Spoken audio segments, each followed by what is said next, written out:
कभी सोचा है, जो दवा आप रोज आसानी से मेडिकल स्टोर से खरीद लेते हैं वो मार्केट में आने से पहले कितने साल और कितने टेस्ट से गुजरती है।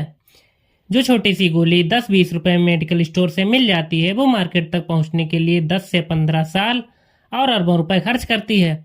आइए आज जानते हैं एक मेडिसिन की पूरी जर्नी, डिस्कवरी से लेकर आपके हाथों तक। Hello friends, welcome to my channel Sehat and science.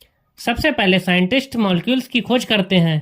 ये मॉलिक्यूल्स अलग अलग सोर्सेस से मिल सकते हैं, जैसे प्लांट्स, सॉइल में मौजूद माइक्रो ऑर्गेनिजम्स या फिर लैब में तैयार किए गए सिंथेटिक केमिकल्स। एक बार में लाखों मॉलिक्यूल्स स्क्रीन किए जाते हैं, लेकिन इनमें से कुछ ही प्रॉमिसिंग लगते हैं, मतलब कुछ ही इफेक्टिव लगते हैं। इन्हें कहते हैं लेड कंपाउंड्स, जिनमें डिसीज क्यूर करने की संभावना होती है, या हम कह सकते हैं जिनसे दवा बनने की संभावना होती है। इसके बाद नेक्स्ट स्टेप आता है प्री क्लिनिकल टेस्टिंग। जब कोई कंपाउंड प्रॉमिसिंग लगता है तो उसे प्री क्लिनिकल टेस्टिंग के लिए भेजा जाता है। इस स्टेज पर दवा को एनिमल्स और लैब मॉडल्स पर टेस्ट किया जाता है।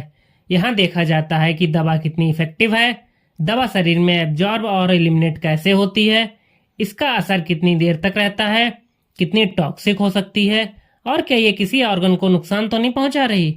अगर दवा ये टेस्ट पास कर लेती है तभी वो ह्यूमंस पर टेस्ट के लिए रेडी होती है। अब शुरू होता है सबसे क्रिटिकल स्टेप, क्लिनिकल ट्रायल्स। ये ट्रायल्स 4 फेजेस में होते हैं, फेज 1, फेज 2, फेज 3, फेज 4, और कई सालों तक चलते हैं। सबसे पहले बात करते हैं फेज 1 की, जिसे सेफ्टी टेस्ट भी कहा जाता है। ये ट्रायल 20 से 100 स्वस्थ लोगों पर किया जाता है।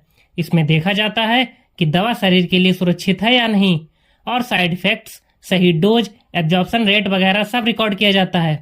फिर आता है फेज 2, जिसे इफेक्टिवनेस टेस्ट भी कहा जाता है। ये ट्रायल 100 से 300 लोगों पर किया जाता है। अब दवा उन्हीं पेशेंट्स को दी जाती है जिन्हें एक्चुअली वो डिसीज होती है। इसका पर्पज होता है ये देखना कि दवा वाकई काम कर रही है या नहीं। साथ ही सेफ्टी डाटा और साइड इफेक्ट्स भी कलेक्ट किए जाते हैं। इसके बाद बारी आती है फेज 3 की। इसे फाइनल कंफर्मेटरी टेस्ट भी बोलते हैं, क्योंकि ये लार्ज स्केल ट्रायल होता है जो हजारों पेशेंट्स पर होता है। इसका पर्पज होता है कंपेयर करना कि नई दवा एग्जिस्टिंग ट्रीटमेंट से बेटर है या नहीं, मतलब जो पहले से ट्रीटमेंट चल रहा है उससे बेहतर है या नहीं। ये क्लिनिकल ट्रायल्स पूरी करने में अक्सर 6 से 8 साल लग जाते हैं और कॉस्ट अरबों रुपए तक जाती है। फेज 4 ट्रायल कब शुरू होता है जानने के लिए वीडियो के लास्ट तक बने रहें।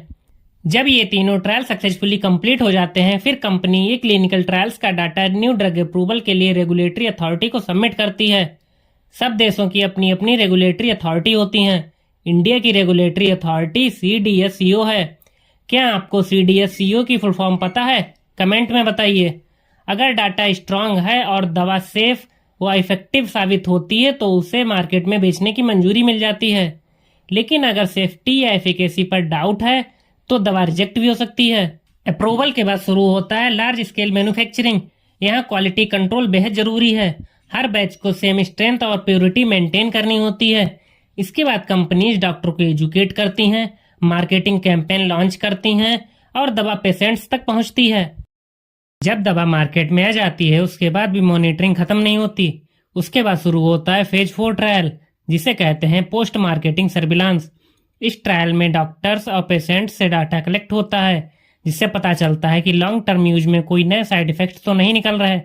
कई बार ऐसे रेयर साइड इफेक्ट सामने आते हैं जो शुरुआती क्लिनिकल ट्रायल्स में नहीं दिखे थे। इसीलिए कुछ मेडिसिन सालों बाद मार्केट से विड्रॉ भी कर दी जाती हैं। तो अगली बार जब आप एक सिंपल टैबलेट हाथ में लें, याद रखिए उसके पीछे 10-15 साल की मेहनत, हजारों साइंटिस्ट का रिसर्च और करोड़ों रुपए लगे हैं। अब बताइए आपको कौन सी मेडिसिन की जर्नी डिटेल में जाननी है? कमेंट में जरूर लिखें और सब्सक्राइब करना ना भूलें।